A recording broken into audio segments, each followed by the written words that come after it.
Welcome to another Demarcation Media action figure review. Today we are going to be looking at another JoyToy Warhammer figure, and as you can see it is still in the shipping box, and that is because today's video is made in affiliation with ltcave.com. They are a site that sells a lot of the JoyToy Warhammer stuff, other JoyToy stuff, and they even have some other action figures as well.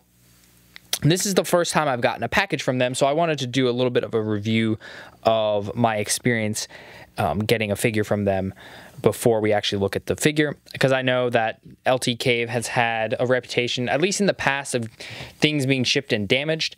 However, I did not experience that at all. The figure inside here is totally fine. Everything is all good. No damage at all. The box is nice and thick. I don't really see any issues with that. We've got a little LT Cave branding on there. You can see ltcave.com. And the figure we're looking at today is the Blood Angels Aggressor. So I'm curious to see this because this is a type of Space Marine I have not gotten yet.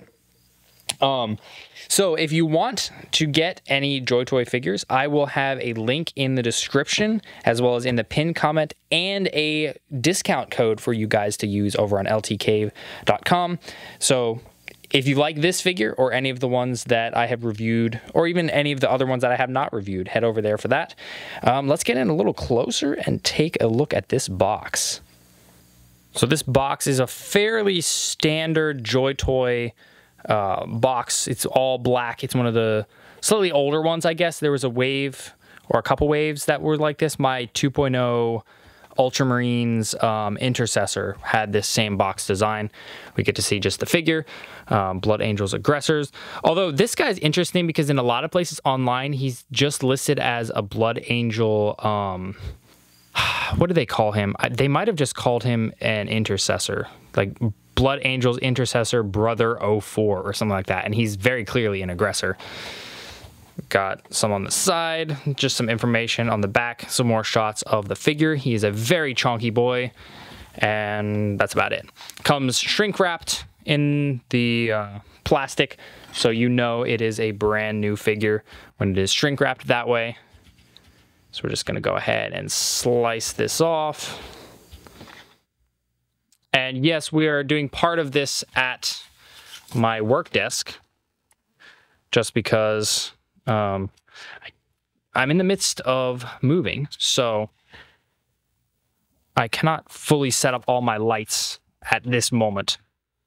So we are working with what we've got.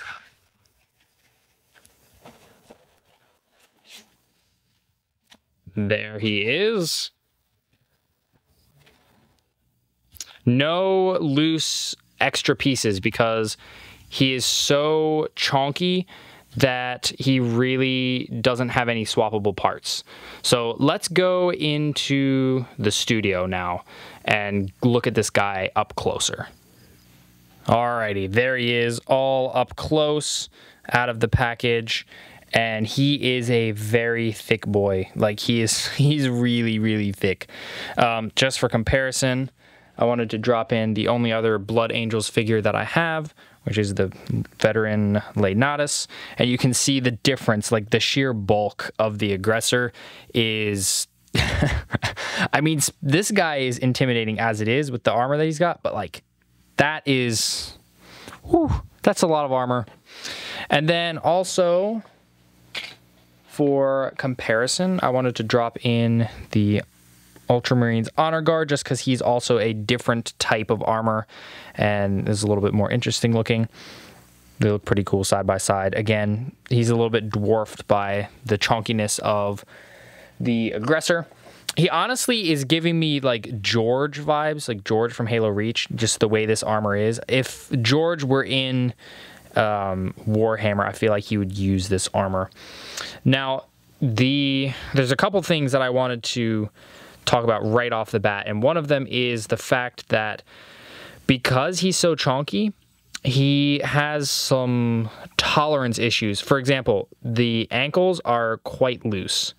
That was something I noticed right off the bat, and his weight cannot be held by the ankles. So if you tilt him forward, he has to be basically braced, and that's a bit of a problem. And also, he's got a joint. Let me see. Can I just get the arm off? There we go. So you can see this joint here, right? This is like a butterfly joint, but it's also a bit of a swivel and can like be moved from side to side. And that is a little too loose for how thick this arm is. So that's a bit of an issue as well in terms of posing. You can get it to work, but it's a bit of a pain. Interestingly enough, the shoulder armors is attached on by a ball joint on the outside. I don't know why they didn't do this for all of the Space Marines and why they opted for the weird rubber thing instead, but yeah, that's a lot better. Oh my gosh, am I going to be able to get this arm back on without... Come on now. Okay, it looks like I'm going to have to get it on off camera. Alrighty, his arm is back on. That was a little bit of a pain. But yeah, so that the tolerance or like the looseness of some of these joints is an issue because of how chonky he is. The ankles are the worst, but a little bit on the arms as well. The thighs seem okay so far, but yeah, he's a little, in general, looser than it needs be for such a huge figure. So aesthetically, he looks pretty good. He's a very thick figure, and he's got a lot going on. He has a lot of that real heavy shading that we saw on the earlier JoyToy figures, the Warhammer figures, which is pretty nice. However, that does mean he smells like gasoline very strongly. He's got that kind of dark brushed winged skull, and his whole chest plate is a bit more like narrow and less flattened out, I guess. And then he's got this big shoulder with the Blood Angels symbol and the blood drop. And then I think this is a vial of blood, which is kind of weird. Don't really know why he has that. On the other side, he's got the painted on symbol. And these shoulders are pretty cool. They're like extra giant, and they do have some articulation. You can kind of bump them down a bit or bump them up because it is double jointed. Well, they are supposed to be double jointed. This one isn't moving as much, but you get some articulation out of that, which is cool, and they just kind of block the sides. He's got this big hood because the Gravis armor has this funky hood thing, and then his face, which is pretty well done. It's blue, kind of almost Optimus Prime vibes from it. It does not pose very much, purely because of the Gravis armor hood. You can kind of get it to look to the side, which is good. To the side this way. It's very hard to get your fingers in there. To the side that way until the piping hits, and then he cannot really look up that much. Like, JoyToy figures typically are double jointed in the neck, but you can't really utilize that here very much. His Boltstorm gauntlets are kind of cool. They do cause posing to be a bit of a pain, but the big molded fist is very interesting, and it's got the bolter on there. These are soft. They do get in the way of posing a bit, but less than I was expecting. And you can see around the back they are mounted on to these things, which actually, I don't know if you can see in there, there are bullets that you can see, ends of bullets in those big shells. The other Boltstorm gauntlet is the other mold, which is the kind of open hand, slightly relaxed hand, but it's still got the bolter on there as well. Then he's got little grenade launchers up top, which is extra firepower on an already like overly, like, I mean, really, that's a lot of firepower, like a lot of firepower. The legs are interesting. They have more like, I don't even know what to call these, like joint hydraulics or whatever. And then there's the piping on the back, which originally I was very reluctant to get any Gravis armor because of these pipes, but they're fairly soft and they don't get too much in the way of the posing of the figure. Like, obviously, if the joint is loose, which this knee is a little loose, it will try and force it back down. But it's not as bad as I was expecting. I thought these were going to be like really stiff and the legs weren't going to move at all, which is going to be a bummer. But not as much of an issue. He does have the torso stuff going on, but he's got this chunky stomach, so that gets in the way a bit. He has some bones, which these are rubber, so you don't have to worry about snapping them. Then he has a key in a box. Don't really know what that is, but this rope is fairly soft. I don't know if I can get this out of the way enough for you to see, but the side panel has some bolts on it as well. Knee has a wing or something. And then there's just like little rivets and whatnot all around, which is pretty cool. So posing wise, he is a little bit limited, but not as much as maybe you would think. And also he is in some ways that maybe you wouldn't think. So like, for example, these arms, like they're hard to pose, right? Because this stupid inner joint keeps snapping the arm back down. Like that inner joint is completely useless in this case, and even the butterfly joint doesn't even really want to work. So that's kind of pointless, and I honestly might find a way to permanently glue it. It just doesn't really help here. The thighs have the armor mounted directly onto them, so you will have bumping, and he's not going to be able to do the splits at all. However, he is basically a unit to walk and shoot. So I don't know that the limited posing is really a huge problem here. The real problem, I would say, is the loose joints, which I feel like I've covered enough at this point. I don't need to keep railing on them, but the loose joints are causing this figure more trouble than it is worth.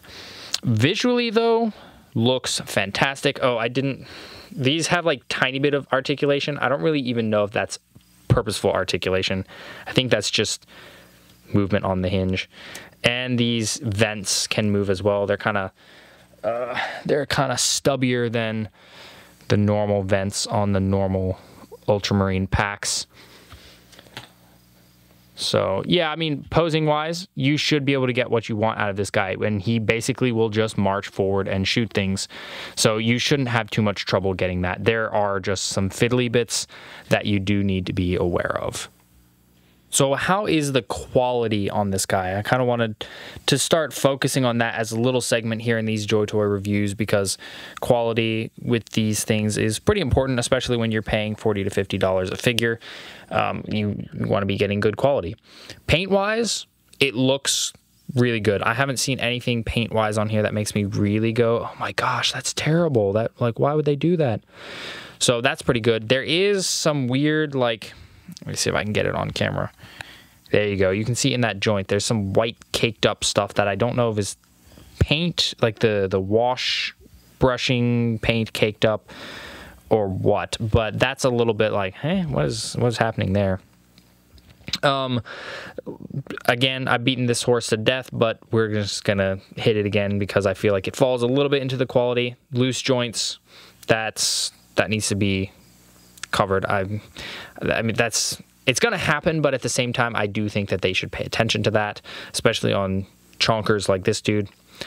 The only other thing quality-wise that I have a little bit of a concern about is this. You can see there's like pulling happening there. I don't know if the posing is going to make this belt pop out fully or what, or if these are going to degrade over time. The degradation, that I don't know, that'll be kind of a long-term thing, see if that happens, but popping loose out of the fittings is entirely possible because JoyToy is known for their glue randomly popping sometimes on certain pieces. So that's something I'm going to be keeping an eye on. Other than that, quality-wise, I feel like he's pretty solid. Just those few minor complaints, and everything else looks really good. Those Bolt Storm gauntlets look pretty slick. I would not want to be on the receiving end of that. I imagine that is the last thing you see, as that gun right there just whirls into life and just blows you into a million little pieces. Well, there you have it. That is the JoyToy Warhammer 40k Blood Angels Aggressor. Now, this guy is actually the only aggressor that we have for the Blood Angels chapter. We have like 3 or 4 for the Ultramarines, of course, because, you know, the Ultramarines are Ultramarines. And then there is one Imperial Fists Aggressor, and they all have variations of the hand. Some of them have the 2 fists, some of them have the 2 open hands, or some variation of the 2 like this guy does.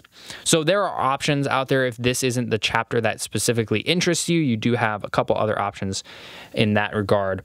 And the Gravis armor is just pretty cool looking. I mean, that big hood does make it hard to pose the head, but it does look cool. And this guy in particular with the blue head and all the really nice paintwork, it just stands out in a really good way. I have no idea if you could pop that head off. You probably can, and it would be cool to see it popped onto some other figures, but that would be so hard. So yeah, this guy is pretty cool, and he tends to be around the 40 to 50 mark, which is standard for a JoyToy figure. And I mean, he doesn't have any accessories aside from what he has built in, but he's got so much on him. I don't know that you could really ask for much more. I mean, what accessories would you be able to add on to this guy? Not really much at all. I mean, his guns are literally built into his hands, so he doesn't need any extra weapons. He even has the grenade launchers up on his shoulders, so there's no point, there's no point in having extra weapons. So I feel like he's really got all he needs here. And then paintwork, great. Only real complaint that I can have here is how fiddly he is. He is definitely the most fiddly of all of the Warhammer figures that I've got. He's not as simple and clean as the normal Ultramarines or the normal Blood Angels or whatever, the normal armor. So just keep that in mind when you're getting this. I do recommend it, especially if you have a lot of normal like intercessors and whatnot. Having this guy in your ranks will look really cool. And I mean, he's got these massive Boltstorm gauntlets and they look really cool. And you can see right now, that is the loose joint thing. That is the other thing that I was going to beat again, because I feel like that's really the real issue with this figure is the loose joints. Like the ankles are just so freaking loose that it's hard to make him stand up on his own. And also, unfortunately, it doesn't look like this is just a simple ball joint, which means it's going to be even harder for me to tighten them. So, end of the day, is it worth it? Yeah, I would say so, especially if you are, you have been a JoyToy Warhammer fan for a while. If you're brand new to the line, I do not suggest starting with this guy because he is very fiddly. So, if you want to get one of these guys for yourself, or you want to get any other figures, any other Blood Angels, or maybe get yourself one of these guys, because this guy is one of the best JoyToy Warhammer figures that I've gotten so far, go over to ltcave.com. I will have the link in the description, link in the pinned comment, directly to this guy, and then also to their just Warhammer selection. And remember, I do have a discount code for you guys, so make sure to use that. But yeah, this guy is cool. Definitely worth checking out. Just very fiddly. Thanks so much for watching. If you enjoyed this video, please leave a like and consider subscribing, and I'll see you next time.